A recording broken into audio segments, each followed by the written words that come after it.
I never expected to see my ex-husband standing at the foot of my hospital bed while I was in labor, especially not after he divorced me because his mother was convinced a woman like me could never give him a child. But there he was, 3:17 in the morning, St. Mary's Regional Medical Center in Clarksville, Tennessee, and I was about to have the baby he didn't even know existed. The contraction hit so hard I grabbed the bed rail and nearly crushed my own fingers. "Leah, breathe." Dana's voice cut through the pain. I tried. Really, I did. But breathing felt like a luxury at that point. My blood pressure monitor kept beeping. Nurses moved in and out of the room. The fluorescent lights overhead seemed way too bright for the middle of the night. A young nurse named Rachel checked another monitor and frowned. "Doctor should be here any second." I barely heard her. All I could think about was getting through the next contraction. And then the door opened. I looked up. For a second I honestly thought I was hallucinating. "Evan," my ex-husband stopped dead in the doorway. The color drained from his face so fast it was almost impressive. Nobody moved. Nobody spoke. The room felt frozen. Then Dana broke the silence. "Oh, you've got to be kidding me." Evan stared at me. I stared back. 7 months. That was how long it had been since our divorce became final. 7 months since I walked out of the house we'd shared. 7 months since he chose his mother's opinion over our marriage. And now he was standing in my delivery room. A nurse appeared behind him. "Dr. Mercer?" Evan didn't answer. The nurse glanced between us. "You okay?" "No," he said quietly. That made 2 of us. Another contraction slammed into me. I groaned and squeezed the rails. Professional instincts finally kicked in. Evan stepped forward. "What are her vitals?" The nurse handed him the chart. "Blood pressure keeps climbing. Baby's heart rate dipped twice." Evan's expression changed instantly. "Doctor mode?" The same expression I used to admire. Focused, calm, efficient. For a second I hated that it still made me feel safe. He looked at the monitor, then at me. "How long have you been having contractions?" "About 6 hours." His eyes narrowed. "You waited 6 hours." Dana folded her arms. She didn't wait. She was trying not to be dramatic. I laughed despite myself. Then another contraction hit and reminded me life wasn't funny. Evan examined the chart again. His jaw tightened. 37 weeks. I nodded. "Yep." His eyes lifted slowly. 37 weeks. I could practically see the math happening in his head. He swallowed. Hard. "Leah, don't." The room went quiet again. I knew exactly what he was thinking. Exactly what he wanted to ask. But I wasn't discussing paternity while a human being was actively trying to exit my body. The nurse interrupted. "We need to make a decision." Evan looked back at the monitor. The baby's heart rate dipped again. A tiny alarm sounded. Everything changed. The personal drama disappeared. For the next 20 minutes he wasn't my ex-husband. He was my doctor. And my son's doctor. I watched him move around the room giving instructions. His voice was steady, confident. The same voice that had once talked me through a panic attack after a difficult deployment. The same voice that had promised me we'd grow old together. Funny how life works. Sometimes the people who save you are the same people who break your heart. The labor got harder. A lot harder. At one point I thought I might pass out. Sweat soaked my hair. My back felt like it was splitting apart. Dana never left my side. She held my hand. Fed me ice chips. Threatened anyone who looked at me funny. At one point she leaned close and whispered, "If you die, I'm haunting everybody in this room." I laughed, then cried, then laughed again. Childbirth is weird. Hours blurred together. The sky outside the window slowly turned gray. Dawn was coming, and so was my son. Finally, Rachel checked me again. Her face lit up. "Okay," she smiled.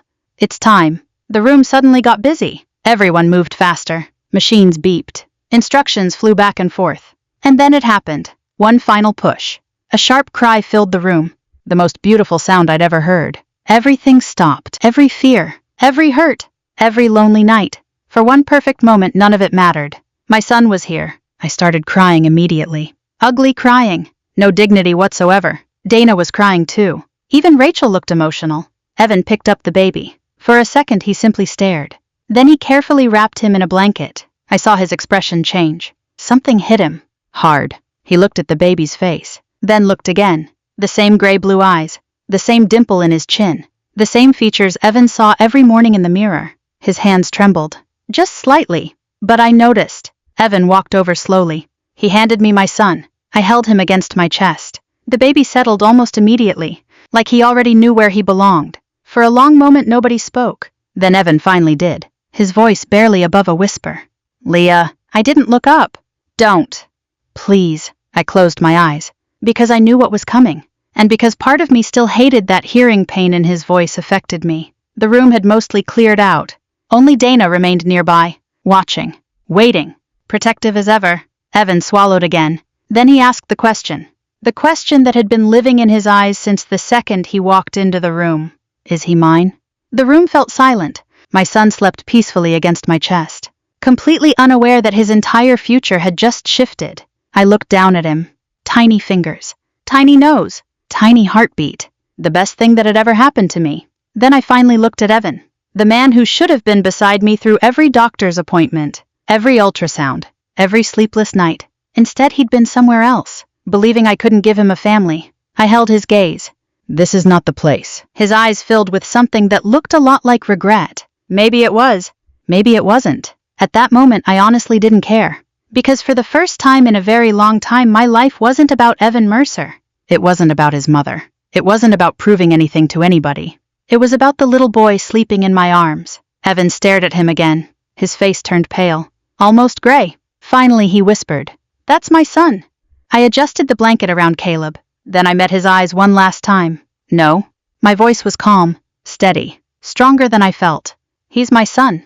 I let the words settle, then added, whether you become his father is a completely different question.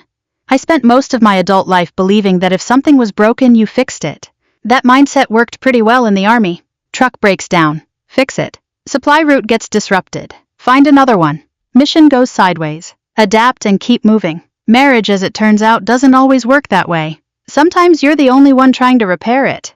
And eventually you realize you're rebuilding a house while the other person quietly walks away. Looking back, I can't tell you exactly when my marriage started dying. I can tell you when I noticed. It wasn't during a fight. It wasn't during the divorce.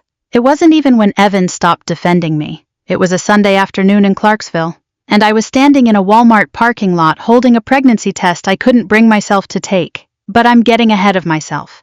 When I met Evan Mercer, I was 34 years old. He was 37. We met at a Veterans Health fundraiser near Nashville. I was there representing a military family support program. He was volunteering through a medical outreach group. Everybody liked Evan. Honestly, I did too. He was kind without being fake, smart without constantly reminding everyone. And unlike a lot of men I met after deployments, he wasn't intimidated by a woman who could change a tire faster than he could. Our first date lasted 4 hours. Our second lasted 6. 8 months later, we got married. The first year was good. Not perfect, but real. We bought a small house outside Clarksville. Spent weekends working in the yard. Argued about paint colors. Watched football. Fell asleep on the couch. Normal things. The kind of things people miss after they're gone. When we decided to have a baby, neither of us expected it to take long. I was healthy, active, still serving. Evan was a doctor. We figured nature would eventually do what nature does. A few months passed, then a year, then 2, then 3, and every month felt a little heavier than the one before. At first, people left us alone. Then the questions started. The questions always start. When are you two having kids? You'd make such great parents. What are you waiting for? Nobody means harm. Most people think they're making conversation. But after a while, every question feels like a spotlight, especially when you don't have an answer. I started tracking everything.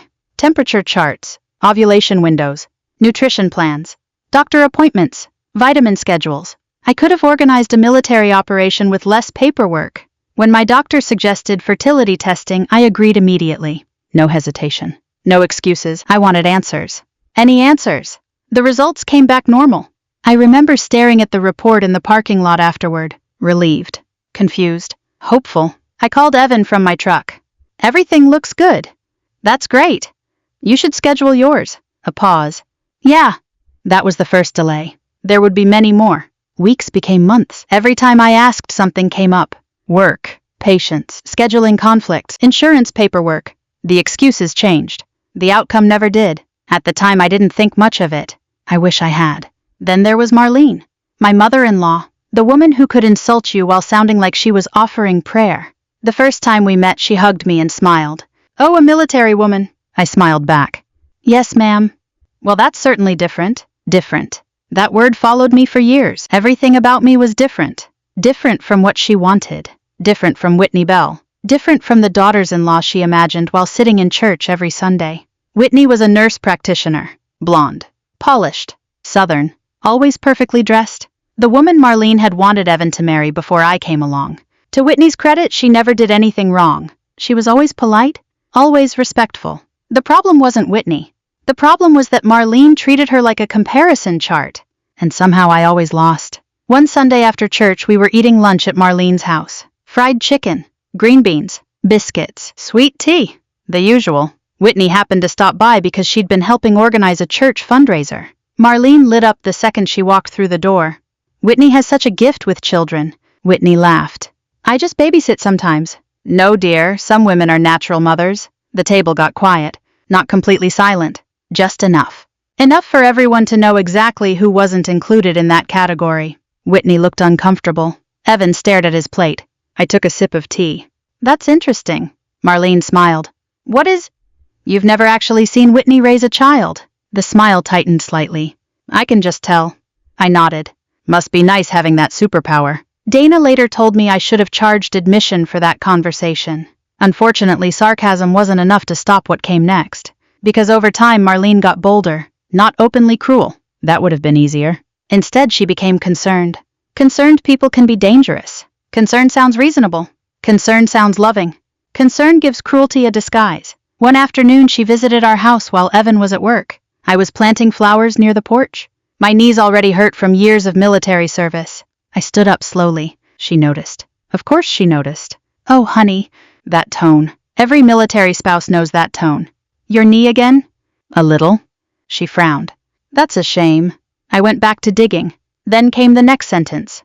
The real sentence. Children require so much energy. I stopped. There it was. Always there. Hidden inside every conversation. Like a splinter. You seem worried about my knees. I'm worried about your future. No. I looked up. You're worried about grandchildren. She smiled sadly, as if I were the difficult one. I just want what's best for Evan. I didn't answer, because I was starting to realize something. She wasn't talking to me. Not really. She was building a case, and every month without a pregnancy became another piece of evidence. The hardest part wasn't Marlene. It was Evan. Because every time she pushed, I waited for him to push back. Every time she crossed a line, I expected him to notice. Sometimes he'd tell me not to take her seriously. Sometimes he'd say she meant well. Sometimes he'd change the subject. But he never truly stopped her. One night I finally asked him. We were washing dishes after dinner. Nothing dramatic. Just dishes. Running water. Ordinary life. Evan, why don't you ever defend me? He froze for half a second, then continued rinsing a plate. I do. No. I shook my head. You calm me down afterward. He didn't respond. I already knew I was right. A week later, I sat alone in a Walmart parking lot holding another negative pregnancy test. The sun was setting. People pushed shopping carts through the lot. Families loaded groceries into SUVs. I stared at that little plastic stick and cried harder than I want to admit. Not because of the test. Because I suddenly felt completely alone. The divorce didn't begin in a courtroom. It began there, in that parking lot, with tears running down my face, and the growing realization that I was carrying the weight of our disappointment by myself. I still didn't know the worst part. I still didn't know that while I was blaming my body. Someone else already knew the truth. 3 weeks after my divorce became final, I passed out during a logistics briefing at Fort Campbell. Not my proudest moment. One second I was standing in front of a whiteboard explaining supply delays for a training exercise. The next I woke up flat on my back with 3 soldiers staring down at me like I'd been shot. Ma'am, I blinked. Somebody handed me water. Another soldier looked terrified. Which honestly made sense because when an army captain suddenly collapses in the middle of a briefing room, people tend to assume the worst. I'm fine, I muttered. I was not fine. I felt nauseous, dizzy, sweaty, and strangely emotional for someone who once reset a dislocated shoulder without crying. Dana showed up 20 minutes later after somebody called her. She took one look at me and said, "Oh, you look awful." "Thank you." "You look pregnant." I rolled my eyes. "Don't start." Turns out she was right. At Blanchfield Army Community Hospital, a tired doctor named Linda Chen walked into the exam room holding a tablet. She smiled gently. "Captain Mercer." "Yeah." "You're pregnant." For a second, I honestly thought she had the wrong chart. I stared at her, then laughed once. Not happy laughter, the confused kind. "No." She looked down at the tablet again. "Your test was positive, and based on your numbers, you're several weeks along." I shook my head slowly. "That's not possible." Dr. Chen pulled up a stool. Well, biologically speaking, it very much is. I looked down at my hands. I remember how cold they felt. I swallowed hard. We tried for years. The doctor's expression softened. Sometimes these things happen later than expected. Sometimes, such a small word for something that completely changes your life. I drove home in silence afterward. Didn't turn on the radio. Didn't answer calls. Didn't even stop for coffee. I just sat in my driveway for almost an hour, staring at the steering wheel while my brain tried to catch up with reality. Pregnant. At 38. After the divorce. After years of believing my body had failed. I eventually picked up my phone and opened Evan's contact. My thumb hovered over his name. I should tell him. That would have been the decent thing. The mature thing. The legal thing, probably. But then another memory surfaced. Marlene's kitchen. Sunday dinner. Her voice floating through the doorway. She's a soldier. Women like her don't have babies. And worse than her words, Evan saying nothing. I locked my phone and tossed it onto the passenger seat. No, not yet. Maybe not ever. That night I barely slept. I kept walking to the bathroom to look at myself in the mirror like somehow I'd see a different person standing there. I didn't feel like a mother. I felt tired, scared, and furious that part of me still wanted Evan to know. The next few weeks became a blur of appointments and exhaustion. Because here's the thing, nobody tells you when you're older and pregnant. Your body keeps score. My knees hurt constantly. My ankles swelled. I couldn't sleep through the night. I cried once because Taco Bell forgot my sour cream. Then cried harder because I realized I was crying about sour cream. Dana found that story hilarious. You survived deployment stress but almost lost it over dairy products. I was hormonal. You threatened legal action against a 17-year-old cashier. He rolled his eyes at me. Dana grinned. Honestly, that's fair. She became my emergency contact for everything. Appointments, pharmacy runs, late-night panic spirals. One night she found me sitting on my kitchen floor surrounded by paperwork, medical records, insurance forms, divorce documents. What are you doing? I rubbed my forehead. Preparing. For what? I don't know yet. But deep down I did know. I was protecting myself. Because if Evan found out, Marlene would eventually find out too. And the moment that happened, my pregnancy would stop being private. It would become a courtroom, a church discussion, a family argument, a reputation battle. I couldn't survive that while carrying a baby, so I documented everything. Dates, appointments, messages, voicemails, the estimated conception timeline. I kept copies in folders like evidence for a future trial. Maybe that sounds cold. Maybe it was. But military life teaches you something important. Hope is not a strategy. A few months later, Dana dragged me to Waffle House after an appointment. I looked terrible. My feet hurt. My back hurt. And the baby had apparently decided my bladder was his personal trampoline. We slid into a booth near the window. Dana handed me a menu. You need protein. I need sleep. You can have eggs first. A woman approached our table carrying coffee. Mid-50s. Brown ponytail. Friendly face. Dana smiled. Leah, this is Nora. The woman nodded politely. You served with Dana. Unfortunately, I said. Nora laughed softly. Then her expression shifted slightly when she heard my last name. Mercer. I immediately stiffened. It was automatic at that point. Nora noticed. I'm sorry. I used to work at a men's health clinic over in Nashville. I said nothing. She looked uncomfortable. I probably shouldn't even mention this. Dana leaned forward slightly. What? Nora lowered her voice. I remember Dr. Evan Mercer coming in a couple years ago. The room suddenly felt smaller. I kept my face neutral. For what? Nora shook her head quickly. I can't discuss private medical information. Then don't. But she still looked at me carefully. If your attorney ever starts asking questions during custody proceedings, she paused, make sure they ask the right ones. My stomach dropped. Dana understood immediately. I could see it on her face. Nora stood awkwardly. I'm sorry, I shouldn't have said anything.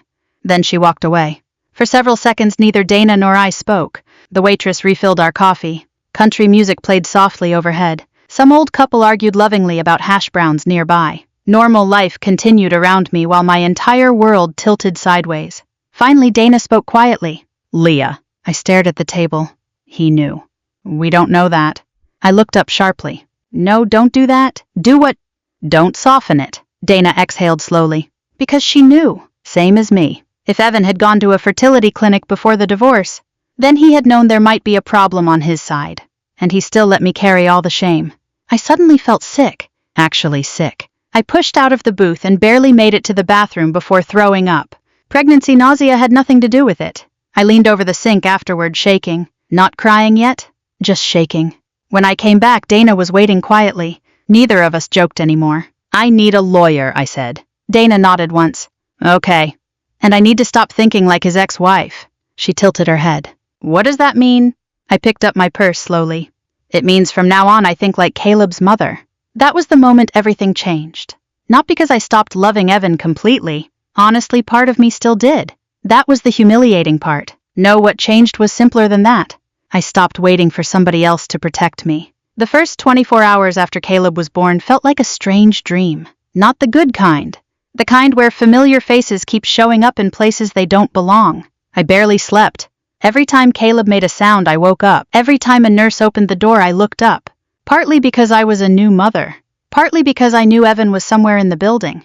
And I knew he wasn't going to let this go. The morning after the delivery, sunlight spilled through the hospital window. Caleb was sleeping in the bassinet beside me. I was staring at him when a soft knock came at the door. I didn't even need to look. I knew. Come in. Evan stepped inside. For a second, neither of us spoke. He looked exhausted. Not hospital shift exhausted. Life exhausted. His tie was gone. His sleeves were rolled up. There was stubble on his face. I'd never seen him look older. He glanced at Caleb, then at me. How are you feeling? Tired.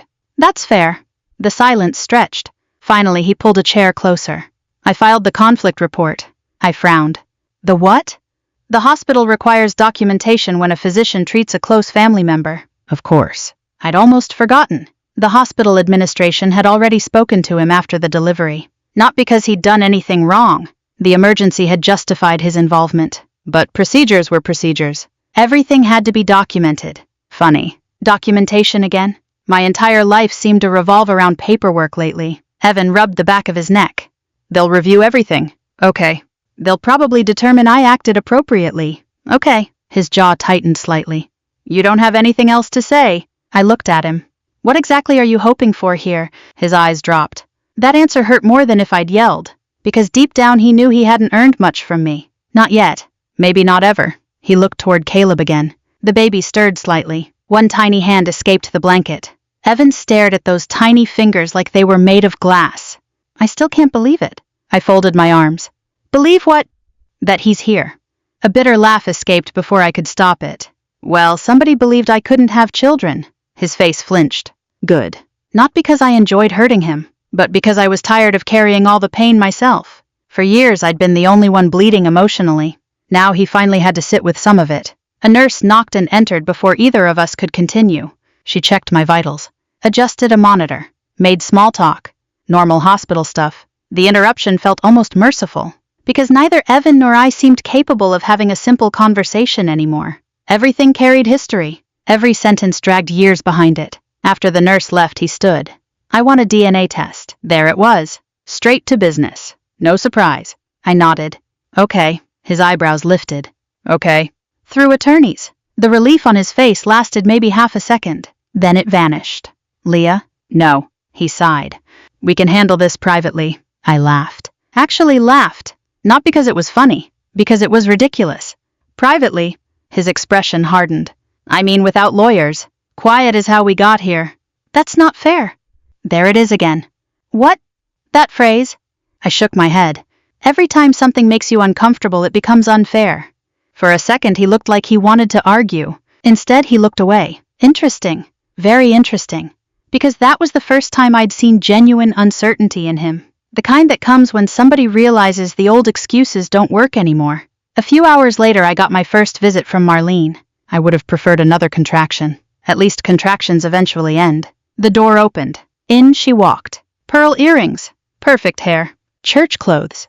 And right beside her was Whitney Bell, of course. For one brief moment Marlene looked genuinely emotional. Not angry. Not manipulative. Just stunned. Her eyes landed on Caleb, then widened. Because even at less than 2 days old that baby looked like a Mercer. The resemblance wasn't subtle. His chin alone could have settled a court case. Marlene recovered quickly. Too quickly. Oh, that was all she said at first. Just one word. Then her social mask snapped back into place. Well, she smiled. A practiced smile. Babies can look like all sorts of people. Dana nearly choked on her coffee. She'd arrived 20 minutes earlier and had already claimed the visitor chair like a bodyguard. Ma'am, Dana said that baby has your son's whole face. Whitney looked mortified. Honestly, I felt a little sorry for her. She always seemed trapped in Marlene's orbit. Like a decent person who accidentally joined the wrong book club. Marlene ignored Dana. Her eyes stayed on me. We should be careful about assumptions. I met her gaze. We should have been careful about accusations, too. That landed. I could tell. Her smile tightened. Not much. Just enough. Then she tried a different approach. The sweet voice. The concerned voice. The one that made strangers think she was kind.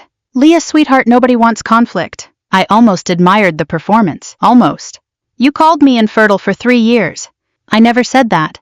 Dana snorted so loudly a nurse looked into the room. You absolutely did. Marlene turned toward her. I think perhaps some emotions are running high. Dana pointed at Caleb. He has emotions. He's 48 hours old. Whitney suddenly covered her mouth. I realized she was trying not to laugh. For the first time ever, I liked her. Marlene noticed too. Her expression darkened.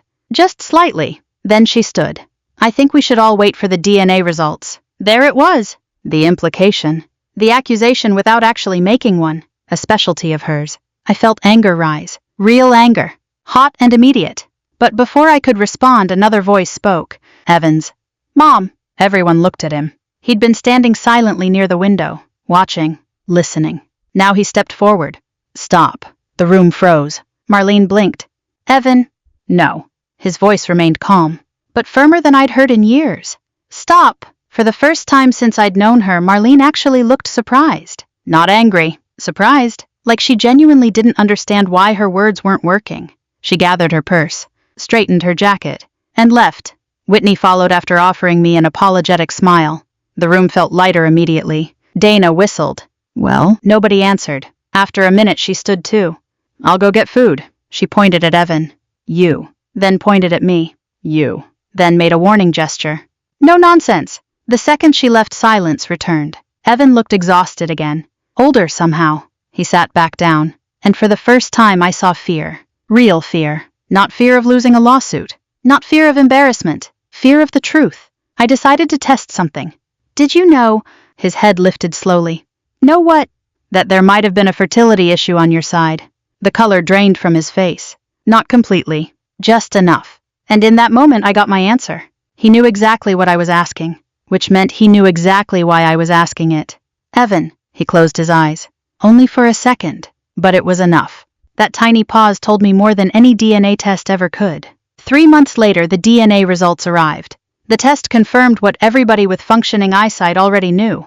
Caleb was Evan's son. 100%. No surprises. No dramatic courtroom reveal. No hidden secrets. Just facts. Cold. Simple. Undeniable. The bigger surprise came 2 weeks later. My attorney Monica Alvarez called me on a Thursday afternoon while I was folding baby clothes in my living room. Caleb was asleep in a portable bassinet beside the couch. For once the house was quiet. I answered on speaker. Hey Monica? Got a minute? Something in her tone made me sit down. What's going on? A pause. We received the records. I already knew which records. The fertility records. The ones we'd legally requested after Evan filed for parental rights. I looked toward Caleb, suddenly afraid of what I was about to hear. And Monica exhaled slowly. Leah Evan underwent fertility testing nearly 9 months before the divorce. My chest tightened, even though I'd suspected it. Even though I'd practically known. Hearing it out loud felt different. And he was informed there were concerns regarding sperm count and motility. I closed my eyes. There it was. The truth. The thing I'd spent years blaming myself for. The thing Marlene had turned into a public humiliation campaign. The thing Evan never corrected. Monica continued. There was follow-up testing recommended. Did he do it? No. Of course not. Because follow-up testing would have required facing reality. And reality was apparently easier to place on my shoulders. After the call ended, I sat in silence for a long time. Not crying. Not yelling. Just sitting. Caleb eventually woke up and started fussing. I picked him up automatically. Rocked him against my shoulder. And that's when the strangest thing happened. I didn't feel devastated. I felt free. For years I'd wondered if something was wrong with me. For years I'd carried shame that didn't belong to me. Now I finally knew. The weight had never been mine. A week later another invitation arrived. This one came from Grace Graham, the pastor's wife at Marlene's church. Family Values and Community Service Night. A banquet honoring local volunteers, military families, and community leaders. I almost threw it away. Almost. Then I noticed something. Marlene Mercer, recipient of the Women's Mentorship Award. I laughed so hard Caleb startled awake. Mentorship. That was rich. Dana came over that evening. I handed her the invitation. She read it once, then twice, then started laughing too. Oh, this is incredible. I know. Are you going? No. She looked at me. You're absolutely going. I shook my head. No chance. Leah. No. Leah. I sighed. What? Dana pointed at the invitation. That woman spent years controlling the narrative. I said nothing. Because she wasn't wrong. How many people at that church still think you couldn't have children? Too many. How many think you cheated on Evan? More than I wanted to know. Dana folded the paper. You don't have to make a scene. I don't want a scene. I know. She smiled. But maybe it's time somebody heard the truth. The next week I couldn't stop thinking about it. Part of me wanted to stay home, protect my peace, focus on Caleb, move on. But another part remembered every Sunday lunch, every whisper, every sideways glance, every prayer request disguised as gossip. Eventually I called Grace Graham. I'll be there. The banquet took place on a Friday evening, early October, warm enough for short sleeves, cool enough to remind you fall was coming. I wore my dress uniform, not as a statement, because military families were being recognized, and because it still fit. Mostly, Caleb wore a tiny blue outfit Dana had bought him. He looked ridiculous, and perfect. The fellowship hall looked exactly like every Southern church fellowship hall in America. Long folding tables, white tablecloths, green bean casserole, pot roast, sweet tea, sheet cake from Costco, veterans sitting together near the front, church ladies discussing everybody else's business. Normal, familiar, comforting, until it wasn't. The moment I walked in, conversations shifted. Not stopped, shifted. People noticed. People always notice. Marlene spotted me within 30 seconds. Of course she did. She crossed the room wearing pearls and a smile. The smile arrived first. The warmth never did. Leah. Evening. Her eyes dropped to Caleb, then back to me. Well, look at him. I smiled politely. He does that a lot. Several nearby women laughed. Marlene didn't. He's certainly growing. Babies tend to. The smile flickered. Just a little. Good. For years she'd been the one making me uncomfortable. I was learning that discomfort works both ways. The evening moved along. Dinner.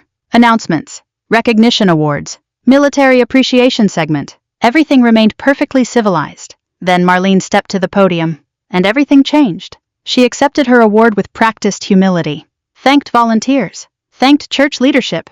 Thanked family. Then she began talking about motherhood, womanhood, sacrifice, family values. At first nothing sounded unusual. Then the message slowly shifted, the way it always did with Marlene. A strong family, she said, smiling at the audience, requires women willing to place home above pride. A few heads nodded. She continued, not every woman is called to motherhood. My stomach tightened. Across the room, Dana muttered, oh no. Marlene wasn't looking at me. That would have been too obvious. She didn't need to. Everybody knew. Some women pursue careers. Smile. Recognition. Smile. Status. Smile. But raising a family requires a different kind of strength. The room felt smaller, hotter. And suddenly I was back at those Sunday dinners, back in that kitchen, back carrying blame that wasn't mine. I looked toward Evan. He sat at one of the front tables, head lowered, silent. Again, just like before. And in that moment I realized something. If I stayed quiet tonight, nothing would ever change. For a few seconds I sat there frozen. Not because I was afraid, because I was tired. Tired in a way only people who've carried the same wound for years can understand. I looked around the fellowship hall, the folding tables, the half-finished desserts, the church members pretending not to stare, the veterans sitting near the front, the women whispering behind paper cups of sweet tea, and Marlene standing proudly behind the microphone, still smiling, still pretending, still telling a story about me without ever saying my name. Then I looked at Evan. One more time. Maybe part of me still hoped he would stand up. Maybe part of me still wanted him to do what he should have done years ago. Defend his wife. Tell the truth. Choose us. Instead, he stared at the table, just like every Sunday dinner, just like every family gathering, just like every time his mother sharpened her words and pointed them at me. Something inside me finally settled. Not broke. Settled.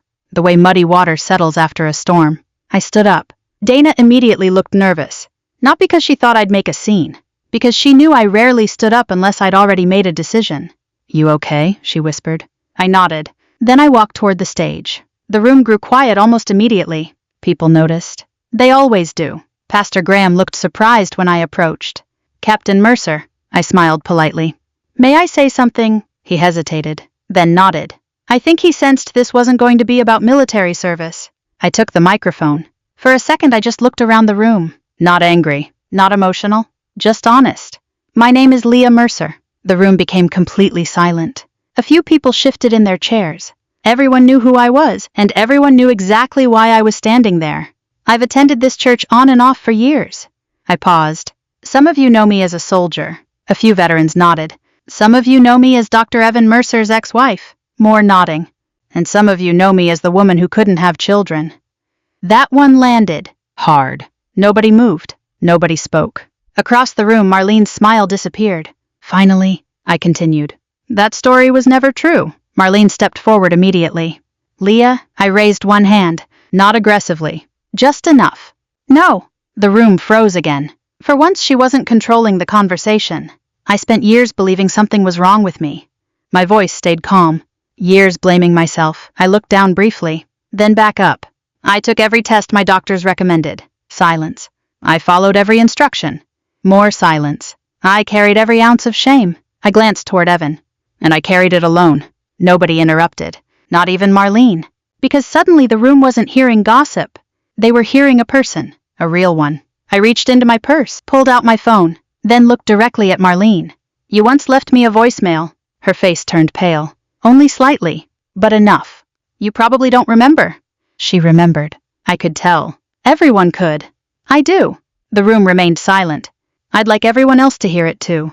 Pastor Graham looked uncomfortable, but he didn't stop me. I pressed play. The recording lasted less than 15 seconds. That was all it needed. Marlene's voice filled the hall. Clear, calm, cruel. At least now Evan can find a real woman, one who understands that a man needs children, not medals. The recording ended. Nobody moved. Nobody breathed. For a moment all you could hear was the air conditioning. Then somebody near the back whispered, "My goodness." An older veteran sitting near the front slowly shook his head. A woman beside him crossed her arms. The mood in the room shifted instantly. Not because of drama, because people suddenly understood. This wasn't a misunderstanding. It wasn't concern. It wasn't love. It was cruelty dressed up as advice. Marlene stepped forward. That recording doesn't tell the whole story. I looked at her. It tells enough. She opened her mouth again, then closed it. Because for once there wasn't a clever response available. Not one that would survive daylight. The room waited. Then something happened I genuinely wasn't expecting. Evan stood up. Slowly. The chair scraped against the floor. Every head turned toward him, including mine. For a second I thought he might defend her. Honestly, I did. Old habits are hard to break. But then he looked directly at the audience, and finally told the truth. Leah is right. The words echoed through the room. Marlene stared at him. Evan. No, Mom. His voice wasn't loud. It didn't need to be. I knew. The room got even quieter somehow. I knew there were fertility concerns on my side before the divorce. Gasps. Several people looked genuinely shocked, including Whitney.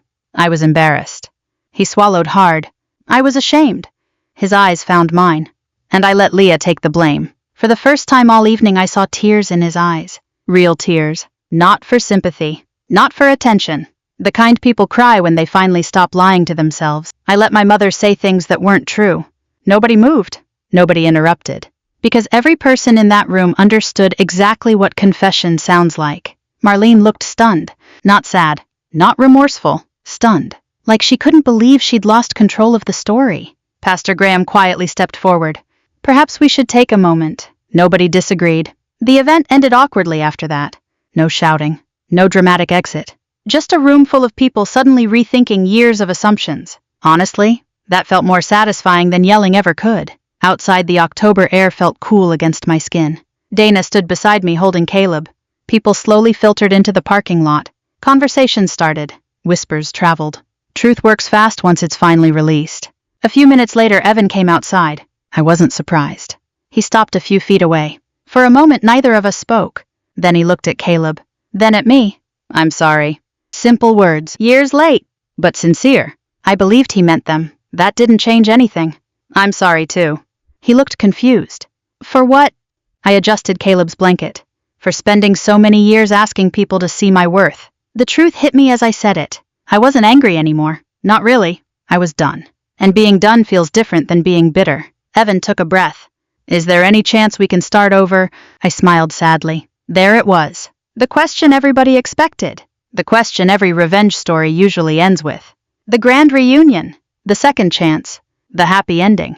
But life isn't a Hallmark movie. And some damage changes the shape of things forever. No. The answer came easily. Not because I hated him. Because I didn't. That was the surprising part. I just understood something now that I didn't understand before. Love isn't enough. Respect matters. Trust matters. Character matters. And once those things are broken, saying sorry is only the beginning, not the finish line. Evan lowered his eyes. I think he already knew. What do I do now? I looked at Caleb sleeping peacefully in Dana's arms. Then back at Evan. Be a father. He nodded. Okay. Consistently. Another nod. Okay. Not when it's convenient. I understand. I believed him. For the first time in years, I actually believed him. Months passed. Then more. Life slowly became ordinary again. The best kind of ordinary. Midnight feedings. Doctor appointments. Laundry. Bills. Coffee. Work. Caleb's first laugh. His first tooth. His first attempt to eat a crayon. The important things. Evan kept showing up, not perfectly, but consistently. Parenting classes, visitations, child support, birthday parties, doctor visits. The work. The real work. Marlene wasn't allowed unsupervised access. That boundary stayed firmly in place, and eventually people stopped talking about the scandal. Small towns always move on to fresher gossip. But I never forgot the lesson. Because revenge wasn't what saved me. Truth did. Boundaries did. Self-respect did.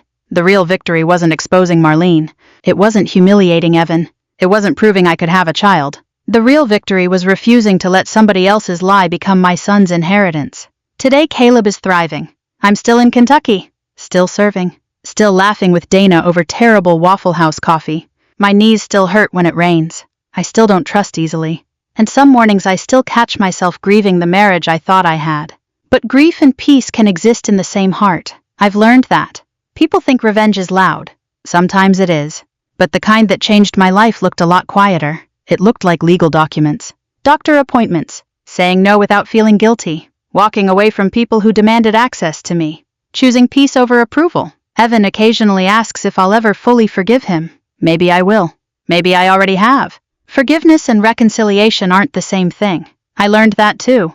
What matters is this. My son will grow up knowing he never had to earn love. And neither did his mother.